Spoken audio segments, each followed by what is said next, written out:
Let's put me in there too. That's a good idea. I might actually start using the little 30-second intro just to give people a heads up. But yeah, so I'm a few minutes late. Sorry about that. Had another meeting go long, and here we are. We're going to do story time.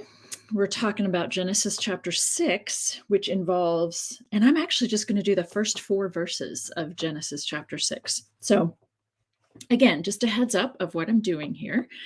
Going live around 3 p.m. on every day of the month for the month of June. And I want to do conversations about passages in the Bible that involve sex. Something about sex might involve what the relationships that we refer to as marriage, and or some form of physical violence, physical abuse that involves intimate body parts. So instead of saying sexual assault, I don't like that juxtaposition of words, because sex in my mind should not be abusive in any way, shape, or form. And in fact, I think it contributes to people's misunderstandings about the difference between rape and sex. So hello, those of you who are here. I appreciate seeing your names, and I appreciate having you here. So that's what I'm doing for the month of June, is a little story time, reading through a passage, talking about it through this lens. So I won't be tackling every single issue in every passage that I talk about, because there's a lot that we could talk about in each one. And I am particularly interested in the topic of marriage in the Bible. And that's what my next book is about. That'll be coming out this fall. And I am interested in talking about these things because they are elements of the scriptures that I think people tend to skip over or not pay attention to, but they're still being unconsciously influenced by it. So that's why I'm doing this month of an experiment of story time. So here we go. Let's look at Genesis chapter 6, and it's just the first 4 verses.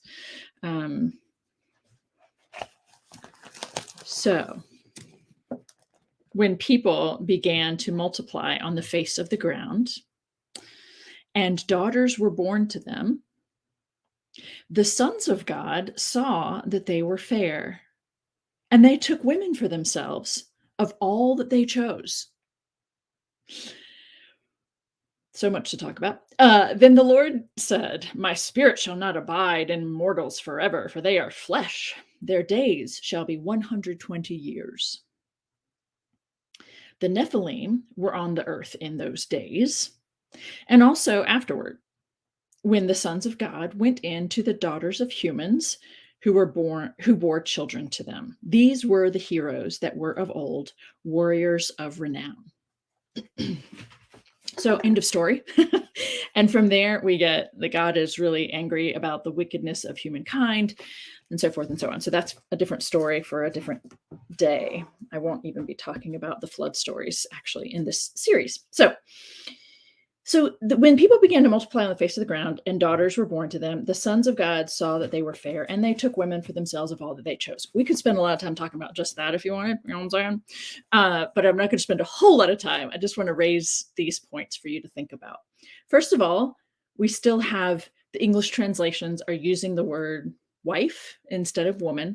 They're just taking women for themselves. There isn't the same concept of marriage yet for them that we have, and I think that difference, I think the gap there is important. So that's why I read they took women for themselves of all that they chose, highlighting again the property nature of the relationship as compared to what we think of. All kinds of things to say about what is this particular section of Genesis 6 trying to address. So there are discussions, scholars are interested in what is this, what's the backstory that they're trying to address, right? And so this reference in verse 3, the Lord God said, "My spirit shall not abide. You all can't live forever. You're merely flesh, so I'm going to cut off." That's a whole different conversation, it seems to me, than talking about purely this issue of sex and marriage. But it is an interesting piece because, right, we've had several chapters of people talking about people living for 800 years, 900 years, whatever. So whatever they're trying to do with that is a separate issue. What I think is interesting are these two things in relation to our topics. The sons of God. What's interesting to me about the label sons of God is how that is often misunderstood in the biblical context, as well as it is an interesting maybe intersection or echo of other ancient storytellers, right? So we have people from around the world talk about humans and divine beings having intercourse and creating some sort of set of superhumans. That's a thing that people do. Whether or not you want to concede that that is possible or that there were such superhuman humans on the planet doesn't really matter to me. But I just think it's interesting. We have these stories of these large, these populations of large humans, right? Where do they come from? Well, of course, they're descendants of the gods, right? Superhuman, super strong, super, however you want, whatever, right? But when we talk about sons of God in general, we're not talking about divine beings. That's what's so interesting to me when I looked at some of the commentaries or the Anchor Bible Dictionary on this. When you have a reference to son of God or sons of God, what you're really saying is these are men who are important, and therefore we're connecting them to the divine. But they are human. Sons of God are human beings who have importance. They're not what we think of, when people talk about God taking on human form and coming to earth. That's not a son of God. That's son of man, or a god taking human form, which we see, say, in the Greek mythology and things like that. We see in mythologies around the world that divine beings take on human form. We have that even in some of the stories in the Hebrew Bible, that an angel or messengers from God, so some form of demigod, right, come and visit with a message, and they walk around like human beings, but they're angels or they're some sort of messenger. They're not actually human, right? That's not what we're talking about when we refer to sons of God.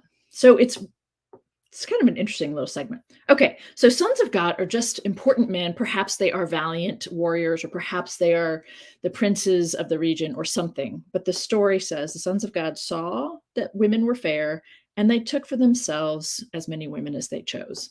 Worth noting, worth reflecting on. God does this thing about cutting off the life, 120 years, you don't get to live any longer. And then we have this reference to the Nephilim were on the earth in those days, when the sons of God went into the daughters of humans who bore children to them. And these were the heroes that were of old, warriors of renown. So there's all kinds of things that take place later on, or we could say there are traditions that are developing about the Nephilim. And so we have them referenced here in Genesis. We have a reference in the book of Numbers in reference to, Joshua and Moses, and they're out in the wilderness. And we have this reference to the people in the land of Canaan and this reference to the Nephilim. So there's a lot that could be said. A lot of speculation. That's what it is. Speculation, I think. When I read through all this, I thought, oh, that's an interesting suggestion.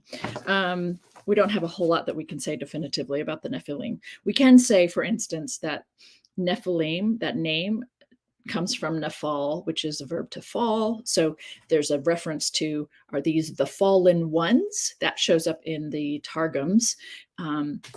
This angels who fell from heaven, right? And so we get a tradition outside of script, outside of the Hebrew Bible canon about, or actually, it comes in the Newer Testament where you have this reference to fallen angels. I'm not as interested in trying to understand what they were definitively talking about. That's not my thing. My thing is about talking about what these are saying about sex and marriage, these relationships. And what is really interesting to me, and this isn't the only place, but it's the first time I've seen it and paid attention to it. It's the earliest I've noticed it. Genesis 6, that men go in to the women. you see this throughout the Hebrew Bible, but they talk about sex as a thing that men do to inferior humans, right? Humans who are considered inferior to them. So they're women, but then also in battle contexts or on the field of defeat, right? Men will go and rape the warriors. Those who won will go and rape those who lost as kind of a final nail in the coffin or insult to the men, right? It's just interesting how literal it is. When the sons of God went in to the women, the daughters of humans, who then bore children to them. And then this is a way of saying these sons of God who were important men in some way gave birth to these great warriors. And so the Hebrew there is a reference to not just heroes in general, but heroes in battle, the Gibborim. So that's all. I just wanted to do this as a quick one, and it's sweet. I see a couple of you are here for the first time, which is really sweet. Thank you for showing up. And this was a short one. And that is all I wanted to do, was this one little thing. Quick, simple. The others will be long, some are much longer than this. What's being said, right, about these pairing up relationships? Men are taking women. It's pretty simple. Men are going into women, planting their seed, letting it grow. It does kind of show us a little bit of what we can see elsewhere. There's sense that a man deposits his seed in a woman and it grows. No sense of concept yet that a woman actually produces the egg.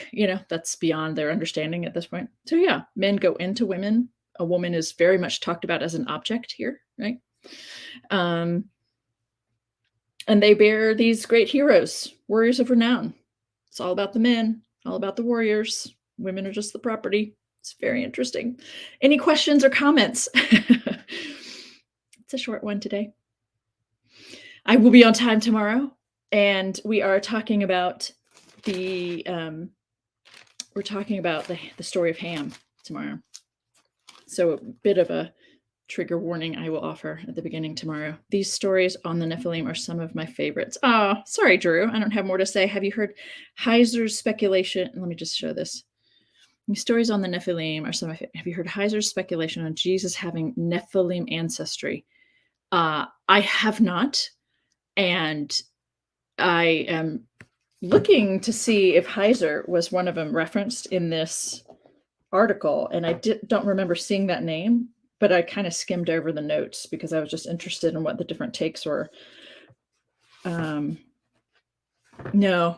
And that, for me, in a sense, that just goes way beyond any sort of anything possible that we could even begin to prove. I'm not questioning you, Drew, by the way. I'm just questioning a scholar's ability to make that claim. I'm not surprised that a scholar would want to make that claim, especially a more conservative one who wants to say some really important things about Jesus. But let's see, there was another comment here. I remember trying to study this and having a bunch of problems trying to reconcile what that sons of God meant. Yeah. And yep. It's in reversing Herman. He's okay. Drew says, he even says as much. This is kind of wild. Yeah, I do think it's helpful, just to be clear, I do think it's helpful to think of sons of God is really just what we see elsewhere. Men who are important are sons of God. It's a way of saying, and the first time I saw it was when I was reading through the Iliad, actually, in the Greek and English parallel. And I realized that was their way of saying a man who did something valiant in battle. They were even in the story, they were talking about these young men as bastards, right? We don't know who their fathers were, but then they do this valiant thing in battle. So he must be a son of a god, right? That to me was a very clear, very helpful way of seeing, oh, right. In an ancient context, that's just a way of tipping your hat to saying this guy ended up doing something really remarkable or important. And that must be coming from the gods, right? And so that language is how I think it's being used when we see something like this. The sons of God saw that women were fair and were just taking as many as they want and having sex and putting out some really, great children. I don't know, strong men as your children. And it is actually quite important then that we hear that label, Son of God, when it's applied to Jesus in the Newer Testament through this lens of a human who is important, does something important, but he's a human. He's not divine, right? The Roman emperors were sons of God, right? They were human, but were claiming some divine connection, some sort of, the divine anointing or divine connection, divine blessing of them, something, right? Clearly their powers come from the gods, that kind of a thing. So that when we get to the Gospels and the predominant label between Son of God and Son of Man, the predominant one given to Jesus is the Son of God. That's just a human being. And that took me a while to wrap my head around. I was genuinely confused and shocked the first time I heard it. But it actually, I think, helps to make sense of the Gospels and the things that are being said when you understand that military leaders, political leaders, the Caesar himself, right? The Caesars in Rome were claiming that label. And so now we have Jesus being called that as a nice counter to that particular position. So yeah, it's awkward, I think, for people who think of Jesus as the only Son of God, for sure. And it is helpful to know that he wasn't the first person in the Christian scriptures, so the Hebrew Bible or the Second Testament, Newer Testament, to be given that label. Lots of men were given that label. David is called the Son of God, right? There are all kinds of people that are called with that label. It's just when you see it here at the very beginning of the story line, it's like, what's going on here, right? That's it. Men, whether they're divine-esque, divine light, or just regular men, are going out and taking women and going into them to have sex. And yes, women are property. And we will talk about the curse of Ham and tomorrow, and we'll move on to talking about some cool stuff, interesting stuff in Genesis 12 and moving forward on the next day. So thank you, Drew. I appreciate everyone who was able to be here and to chime in. It is actually really lovely that some people are able to show up and do show up. And I hope there's something helpful for you in this. If you are watching this, not able to be here live, and that you're watching it anyway, I appreciate your interest and attention. And I will start having something fun, some fun way to wrap these up. But I will see you all tomorrow.